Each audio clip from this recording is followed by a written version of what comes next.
PAN card ଓ income certificate ଆପଣମାନେ କେମିତି ଘରେ ବସି ଏବଂ ମୋବାଇଲ ସାହାଯ୍ୟରେ ଫ୍ରିରେ ଆପଣ ବନେଇ ପାରିବେ, ତା ବିଷୟରେ ଆଜି ମୁଁ କହିବି ଆଉ ଦେଖେଇବି।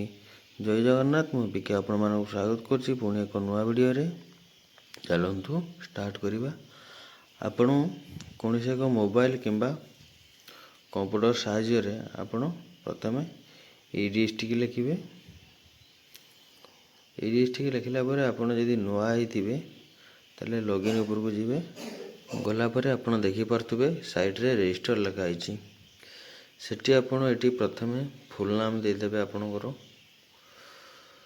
ତାପରେ ଆପଣ ଏଠି ମେଲ୍ ଆଇ ଡ଼ି ଗୋଟେ ଦେଇଦେବେ, ଏଠି ମୋବାଇଲ ନମ୍ବର ଦେବେ ଏବଂ ଏଠି ପାସୱାର୍ଡ଼ ବନେଇଦେବେ। ତାପରେ ରାଜ୍ୟ ଚୁଜ୍ କରି ନେଇଯିବେ। ତାପରେ ଏଠି କ୍ୟାପଚାଟିକୁ ଦେଇଦେବେ। ଦେଲା ପରେ ଆପଣ କରିବେ, OTP ଆସିବ ଆପଣଙ୍କର। OTP ଆସିଲା ପରେ ଆପଣଙ୍କ ସେ OTPଟି ସବମିଟ୍ କରିଦେବେ, ଆପଣଙ୍କ ରେଜିଷ୍ଟର ହେଇଯିବ। ତାପରେ ଏଠି ଯଦି ଆପଣ ସେଠି ତାପରେ ଆପଣଙ୍କର ମେଲ୍ ଆଇ ଡ଼ି ଦେବେ। ମେଲ୍ ଆଇ ଡ଼ି ଦେଲା ପରେ ଏଠି ଯେଉଁ ପାସୱାର୍ଡ଼ ସେତେବେଳେ ବନେଇଥିବେ ସେ ପାସୱାର୍ଡ଼ଟିକୁ ଏଠି ଦେଇଦେବେ। ଦେଲା ପରେ କ୍ୟାପଚାଟିକୁ ଏଠି ଫିଲ୍ କରିଦେବେ। ତାପରେ ଲଗଇନ୍ ଉପରେ କ୍ଲିକ୍ କରିବେ।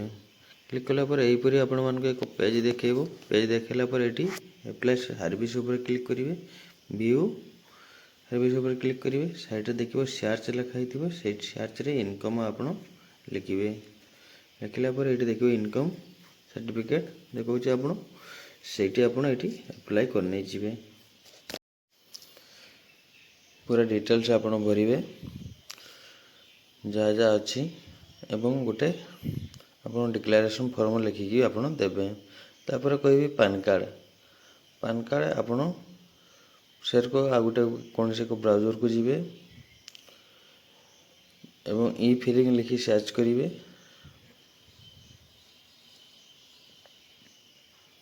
ସର୍ଚ୍ଚ କଲା ପରେ ଏହିପରି ଆପଣମାନଙ୍କୁ ଏକ ପେଜ୍ ଦେଖେଇବ। ଦେଖିଲା ପରେ ଆପଣ ଏଠି ହୋମ୍କୁ ପଳାଇବେ।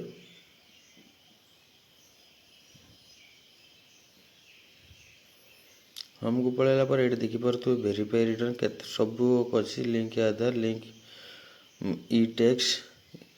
ତାପରେ ଦେଖିପାରୁଥିବେ ଏଠି ଇନଷ୍ଟାଣ୍ଟ ପାନ୍ କାର୍ଡ଼ ଲେଖା ହେଇଛି, ତା ଉପରେ ଆପଣ କ୍ଲିକ୍ କରିବେ।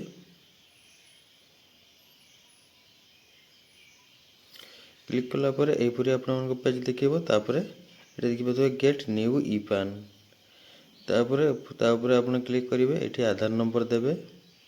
ଆଧାର ନମ୍ବର ଦେଲା ପରେ OTP ଉପରେ କ୍ଲିକ୍ କରିବେ। କ୍ଲିକ୍ କଲା ପରେ ଆପଣଙ୍କ ମୋବାଇଲକୁ ଗୋଟେ OTP ଯିବ।